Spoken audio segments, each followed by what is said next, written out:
Before we get into today's story, a quick word from our sponsor, NordVPN. If you enjoy spending time online, streaming, reading, or just browsing, you deserve to do it safely and privately. Right now, new members get 77% off plus 3 months extra completely free. Use my link in the description.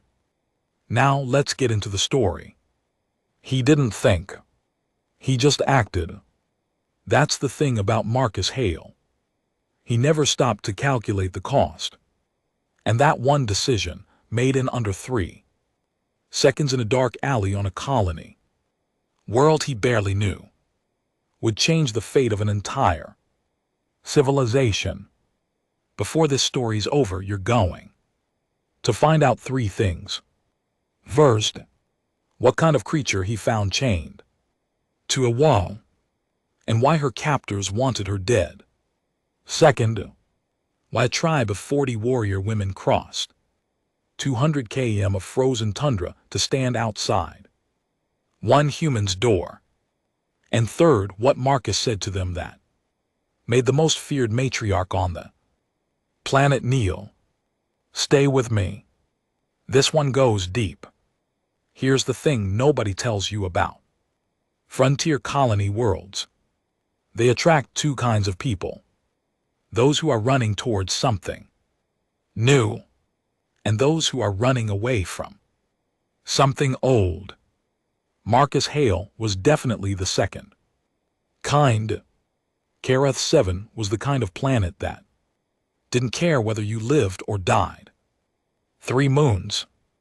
One of them cracked right down the middle. Geologists argued about whether it was natural.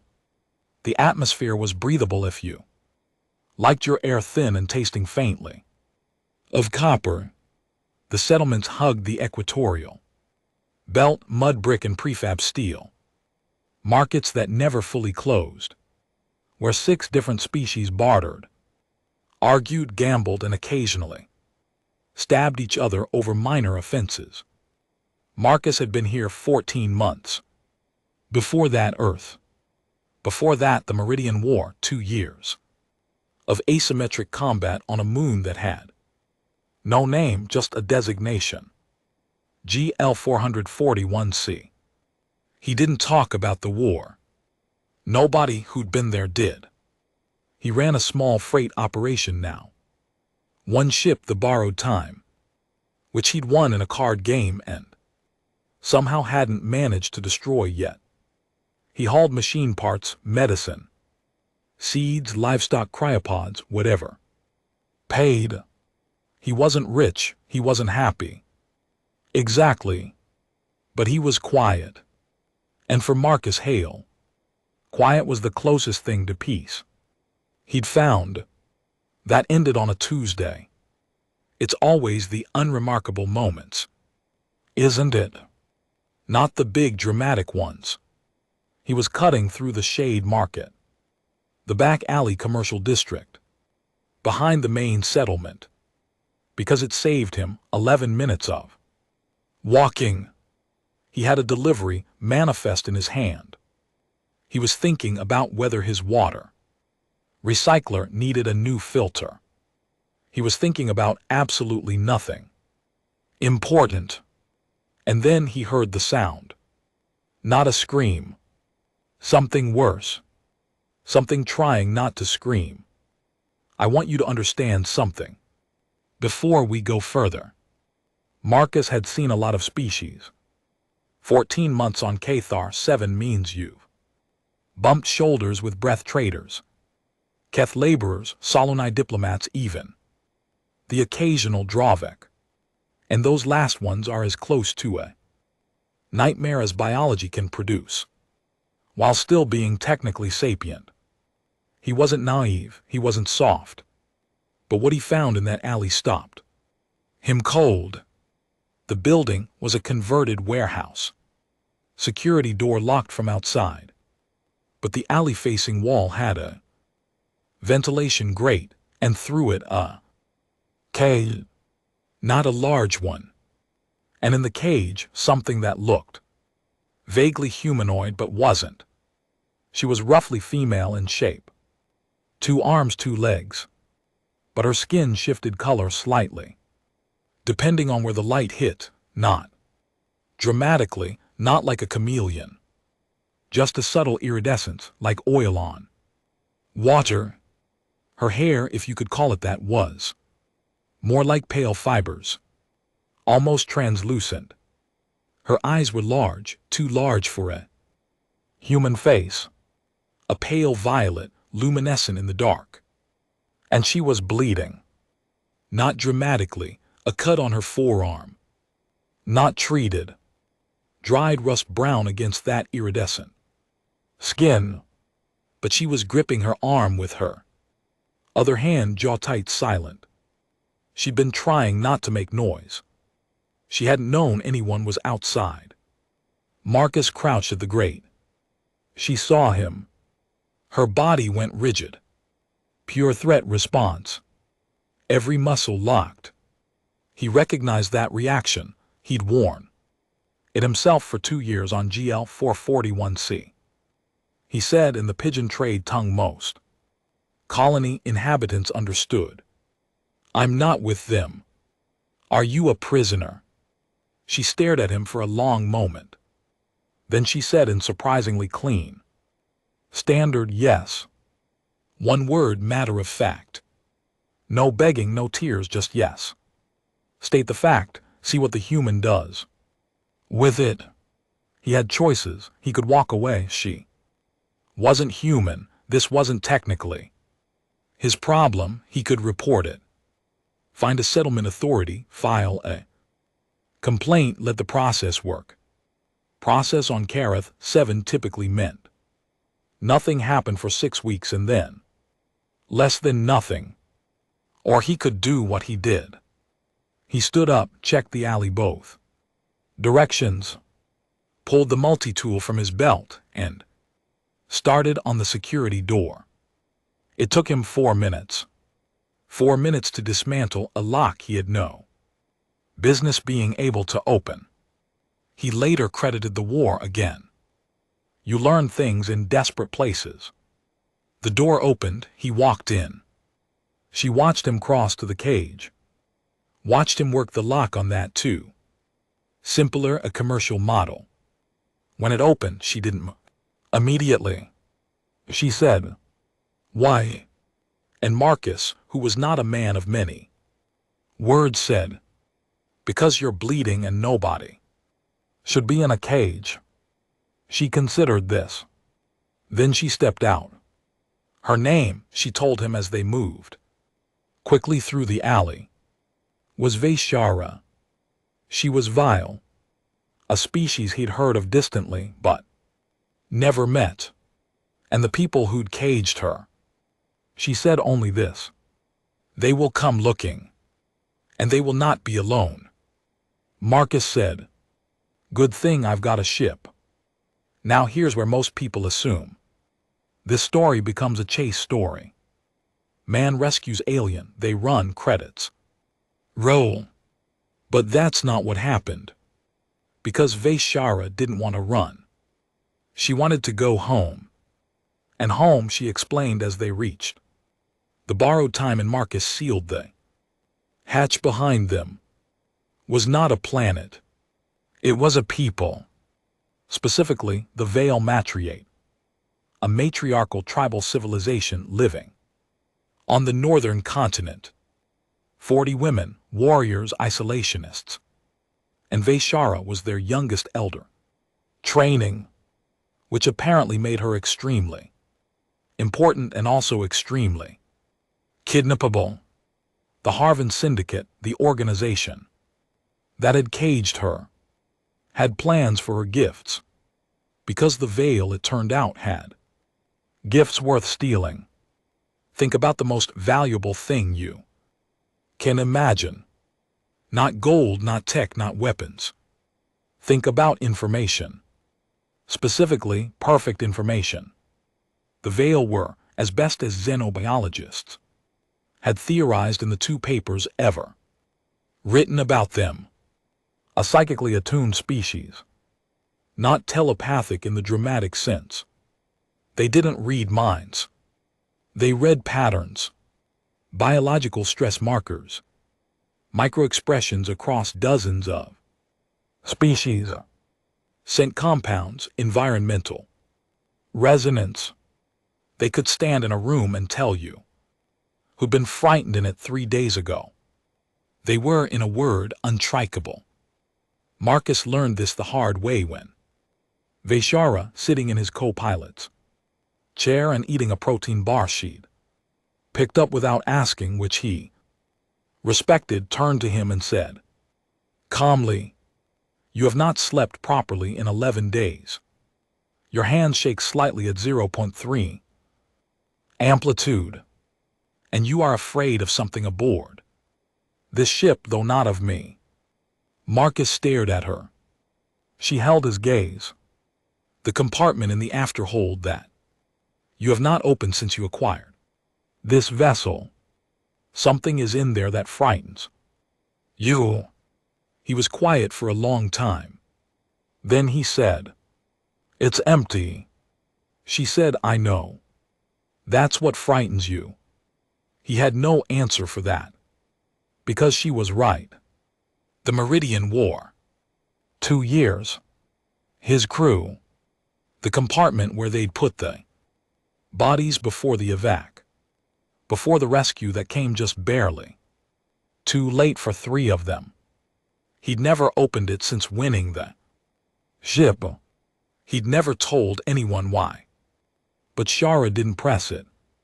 She went back to the protein bar. But something shifted between them after that moment.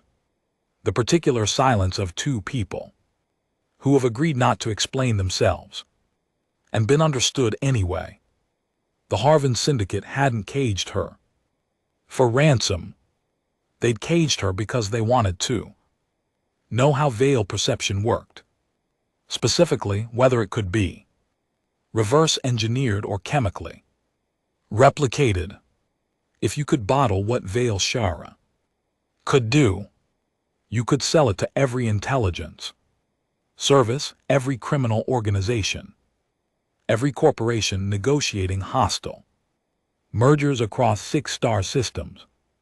A living lie detector that also read fear, intent, and structural weakness in any opponent. She was worth more than Marcus's ship, times 1,000. She knew all of this. She'd known it since she was taken. She'd been refusing to cooperate for 2 months. She had the scars to prove it. Here's the part where I have to explain something.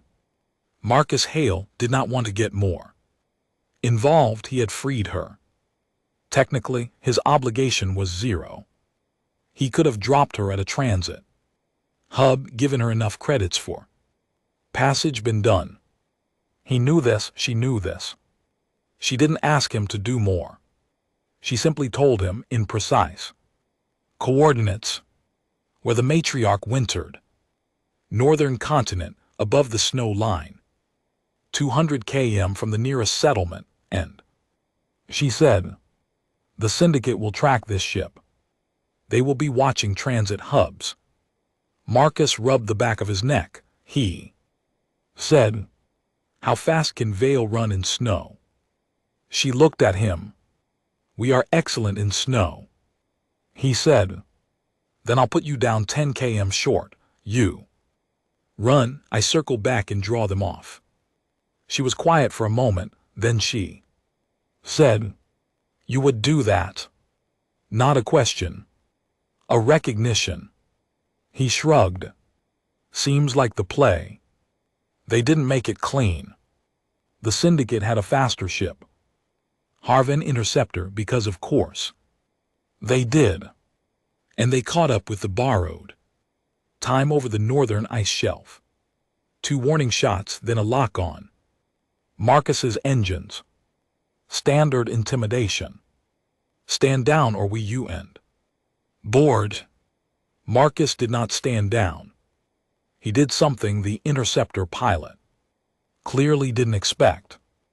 He flew into the ice shelf's magnetic anomaly zone where half the instruments on both ships went dark, then used the borrowed time's freight deployment system to jettison 3 tons of iron ore ballast directly into the interceptor's flight path. Not a weapon cargo. Dense, fast-moving cargo. The interceptor pulled up hard, broke pursuit lock, and Marcus bought himself 4 minutes. 4 minutes at max burn, screaming across the ice shelf at low altitude. He put her down in a snow basin 5 km from the coordinates she'd given. Hatch opened, wind screaming.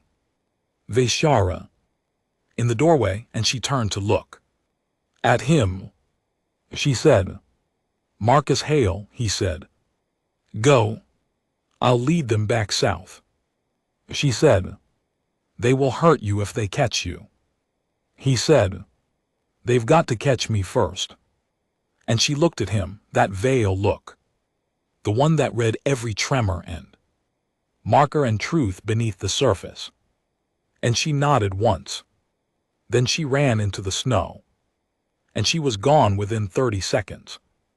Iridescent skin going pale white against the ice like she'd been born to it. Marcus led the interceptor on a chase. For 6 hours. He lost them in a canyon system 300 km south.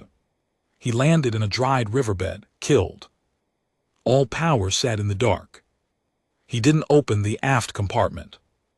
But for the first time in a long time, he thought maybe someday he would. He thought he'd probably never see her again.